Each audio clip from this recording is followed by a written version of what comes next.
Joko Widodo tidak bisa menjadi presiden tanpa dukungan para pengembang. Pengembang. Oh iya, omongan Ahok jelas. Apa kalimat Aguan? Apa kalimat Aguan? Kami harus menyelamatkan muka presiden. Hei, ayo, ayo kita bilang. Dan menurut Anda itu adalah kerusakan. Anda bisa jelaskan bagaimana kerusakan ketika presiden dikuasai oleh oligarki? Gampang sekali. Kalimat intelektualnya adalah financialization. Yang kaya makin kaya, yang miskin makin miskin. Gampang. Mau bukti?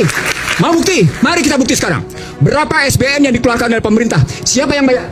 Anda termasuk membayar, Aiman. Sementara mereka makin kaya, Anda habis-habisan dimakan pajaknya. Orang-orang miskin ini yang membayar pajak itu untuk orang kaya. Saya tulisin yang kedua. Saya tulisin yang kedua. Dan Anda tidak bisa bantah. Karena saya bicara dengan data.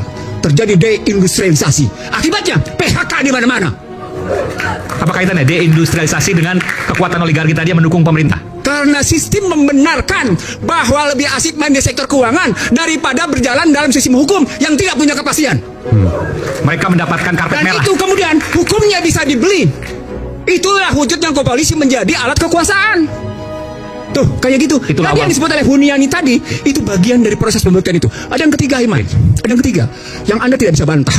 Bahkan masyarakat Indonesia tidak bisa bantah. Apa itu? Sticky Gini rasio. Apa itu sticky Gini rasio? Susah nurunin Gini rasio. Kesenjangannya tinggi. Tinggi. Nggak bisa dibantah. Angka bicara. BPS bilang 0,382. Teman-teman Bogor 0,42, 0,44. Makanya gaduh terus. Sebentar, Anda dengan bicara seperti ini seolah Anda mengatakan ini dilakukan yang paling parah oleh Pak Jokowi dong. Karena Jokowi Nah, jawab dulu pertanyaan saya, betul nggak? enggak. Oke, Jokowi melanjutkan kebijakan SBY oligarki juga. dan kemudian memperdalam. Nah, di situ saya lihat kecerdasan Joko Widodo memperdalam kerusakan itu. Memperdalam kerusakan. Iya. Cerdas dong. Dia perdalam kok.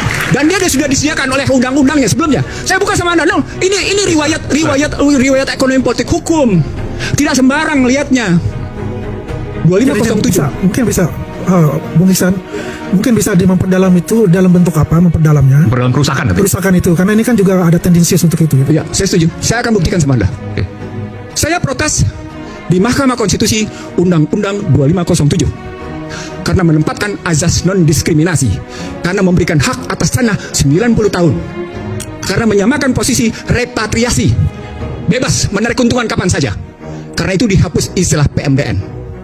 Oke, dampak dari sana, salah satu penilaian yang muncul dari Bank Dunia, Indonesia telah mengalami kebebasan di berbagai sektor dengan sangat memuaskan. Artinya Indonesia sudah sangat